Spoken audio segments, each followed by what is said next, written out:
வர்த்தகர்களுடன் சென்று கொண்டிருந்த ஒரு மனிதன் பேராசையுடன் பாலைவனத்தை கடக்க முயன்றான். தன்னிடம் இருந்த தண்ணீரை மிகவும் கவனமாக காத்துக் கொண்டிருந்தான். ஆனால் கடும் வெயில் அவனை சோதித்தது. ஒரு சொட்டு தண்ணீருக்காக அவன் உயிருடன் போராடும் நிலைக்கு வந்தான்.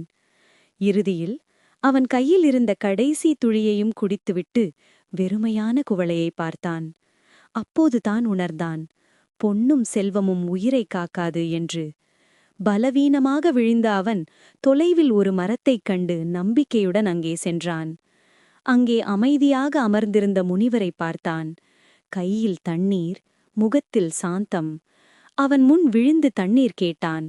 முனிவர் சிரித்தபடி குவளையை காட்டினார். அவன் தண்ணீரை குடித்தவுடன் உடலுக்கு மட்டுமல்ல, உள்ளத்திற்கும் ஓர் அமைதி வந்தது.